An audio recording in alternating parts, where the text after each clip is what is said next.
દક્ષિણ ગુજરાતમાં મેઘરાજા મન મૂકીને વરસી રહ્યા છે, પરંતુ વરસાદી વિકાસના દાવાઓની પણ પોલ ખોલી નાખી। થોડા કલાકોના વરસાદમાં જ કરોડો રૂપિયાના વિકાસ કામો ધોવાઈ જતા હોય તો સવાલ ઉભો થાય કે આ વિકાસ ખરેખર ટકાઉ છે કે માત્ર કાગળ પરનો। વાપીમાં જકાતનાકા નજીક કરોડોના ખર્ચે બનાવાયેલું નવું રેલવે અંડરપાસ અને તેનો એપ્રોચ રોડ ભારે વરસાદમાં બેસી ગયો। રસ્તો બંધ થતા લોકોને ભારે હાલાકી પડી। સુરતમાં તો સ્થિતિ વધુ ચિંતાજનક છે। એસટી બસનું આખું ટાયર રોડમાં ધસી ગયું, સ્કૂલ વાન ખાડામાં ફસાઈ અને નવા બનેલા રસ્તાઓ પણ પાણીમાં બેસી ગયા। છેલ્લા માત્ર 15 દિવસમાં આવી અનેક ઘટનાઓ સુરતમાં બની છે। સવાલ એ છે કે પ્રી મોન્સૂન કામગીરી માત્ર કાગળ પર જ થઈ હતી, શું ગુણવત્તા સાથે સમાધાન થયું અને કરોડો રૂપિયાનો ખર્ચ કર્યા પછી પણ જો થોડા વરસાદમાં રસ્તા તૂટી જાય તો જવાબદારી કોની નક્કી થશે? હવે માત્ર રિપેરિંગ નહીં પરંતુ જવાબદારો સામે કડક કાર્યવાહી અને સમગ્ર કામગીરીની નિષ્પક્ષ તપાસ પણ જરૂરી બની ગઈ છે।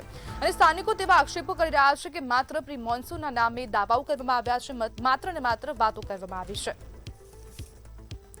અને આજ મુદ્દે આપણી સાથે ચર્ચા કરવા માટે સામાજિક કાર્યકર્તા જતીન જરીવાલા જોડાઈ ગયા છે। જતીનભાઈ, દક્ષિણના વિકાસમાં જ ગાબડા પડી ગયા હોય તેવી સ્થિતિ ઊભી થઈ, શું કહેશો?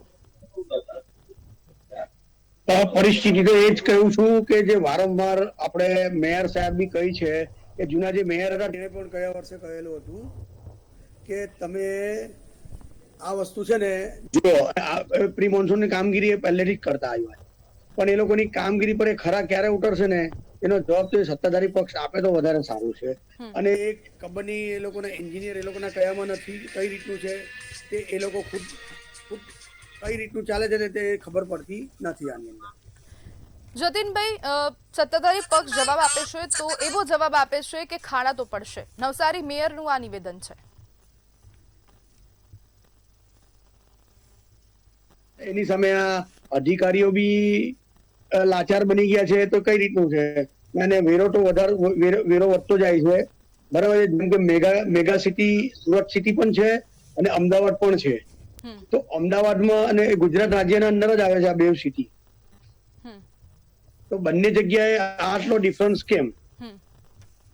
જતીનભાઈ, આ પરિસ્થિતિ જોતા એવું લાગે છે કે પ્રી મોન્સૂન કામગીરી ખરેખર થઈ છે? પેપરના સરકારી આંકડા તો એવું કહે છે અને જે મેયરનું સ્ટેટમેન્ટ છે તો એવું કહે છે કે અમે કાર્ય કરીએ છીએ। હવે એને કઈ રીતે હવે પોલીસ કામ નહીં કરે, પ્રશાસન કામ નહીં કરે તો પબ્લિકે કોર્ટમાં જવાનું આના માટે? આ એક મોટો પ્રશ્ન છે। જતીનભાઈ, દર વર્ષે એક જ તસવીર ઊભી થાય છે કે દર વર્ષે આ જગ્યા પર પાણી ભરાય છે, સ્વિમિંગ પુલ જે ગરનાળા છે ખાસ કરીને તે સ્વિમિંગ પુલ બની જતા હોય છે, છતાં પણ તંત્ર આટલું બેફિકર કેમ છે? યુનિવર્સલ પ્રોબ્લેમ છે, એનું કોન્ક્રીટ સોલ્યુશન આપણા જે અધિકારીઓ છે એ હાઈલી એજ્યુકેટેડ છે।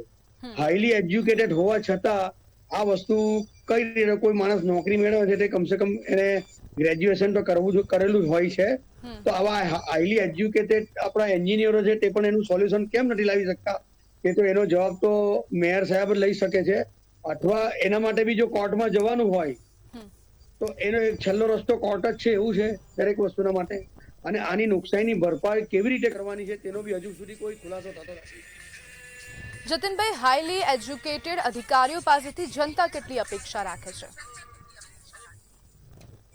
અપેક્ષા તો એ જ રાખીએ છીએ કે એ લોકોનું કામગીરી વ્યવસ્થિત કરે અને કોઈના દાબ દબાણમાં કે આવતા હોય ને તો એનો એ લોકો ખુલાસો કરે કે કોઈના ભલામણથી થાય છે કે કોઈની ધમકાવીને કાંઈ થાય છે કે એ લોકો કોઈના દબાયેલા છે, એ વસ્તુ તો એ લોકો જ કહી શકે।